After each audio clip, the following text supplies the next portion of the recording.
नाम जप के अतिरिक्त श्री कृष्ण को क्या क्या प्रिय है जिससे श्याम सुंदर आनंदित हो जाए।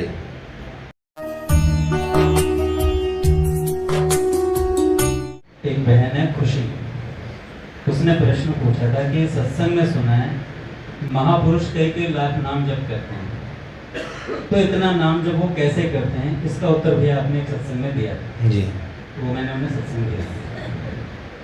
तो अगला प्रश्न उनका बहुत सुंदर है कि श्याम सुंदर को नाम जप के अतिरिक्त और क्या ज्यादा आनंद देता है, ऐसा क्या करूं जिससे उनको आनंद दे सकूं क्या और वो सदा प्रसन्न रहे। वाह, चलिए, नाम जप के अतिरिक्त श्री कृष्ण को क्या क्या प्रिय है जिससे श्याम सुंदर आनंदित हो जाए। भगवत गीता का 12वां अध्याय निकाल लेना आप, बहुत शॉर्ट में उत्तर है इसका। श्री कृष्ण को क्या क्या प्रिय है, बार बार सरकार कहते यो मत भक्त सब में प्रिय है, वो वाला भक्त है।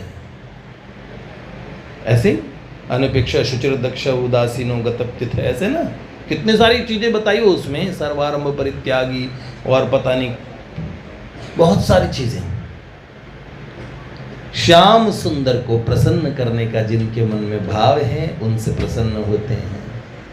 सबसे सीधी बात है, नुक्ता ची शंकावादी को मैं न मिला, मुझको तो शबरी का भोलापन भाग। क्यों? उतरा सागर में जो उसको मोती मिले, खोजा जिसने मुझे वो मुझे पा। दूसरा खुशी की एक बात का मेरे को सबसे सुंदर प्रश्न में इसका उत्तर है, जिसके मन में यह भाव हो मैं उनको कैसे प्रसन्न करूं, ये भाव ही उन्हें प्रसन्न करने का सबसे बड़ा साधन है। जो ये संसार में ये उपलब्ध नहीं, कई लोग बड़े भोले भाले हैं। जब संसार का व्यक्ति कुछ मुझे आपसे कुछ नहीं चाहिए, सावधान हो जाना, ये संसार में एग्जिस्ट नहीं करती है, अध्यात्म जगत की वस्तु है ये।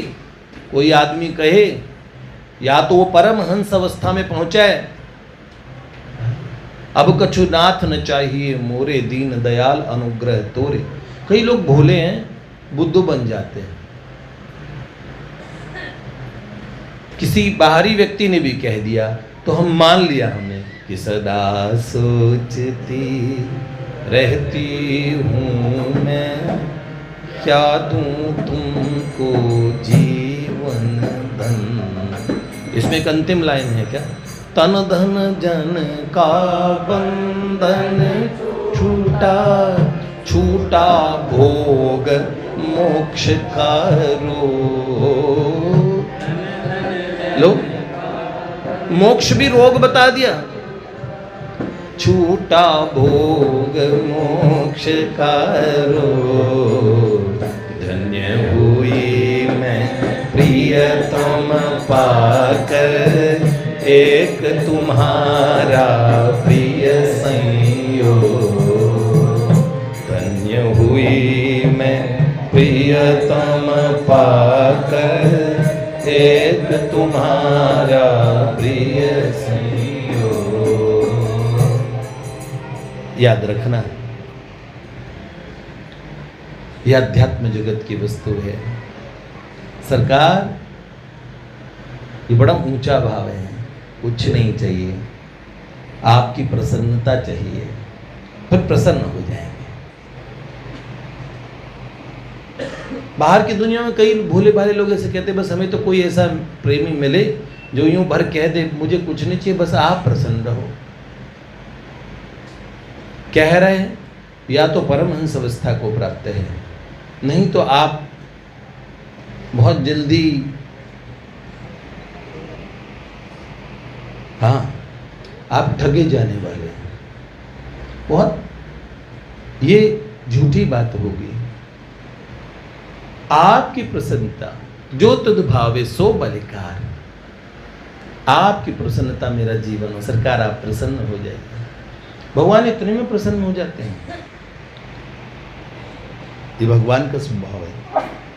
तो इसलिए उन्हें प्रसन्न करने का भाव कि वो कैसे प्रसन्न हो, ये अपने आप में बहुत बड़ा भाव है। ये भाव तो आपको हर तरीके से फिर आपको बड़ी ऊंचाई पे ले जाएगा, ये भाव तो बनाइए।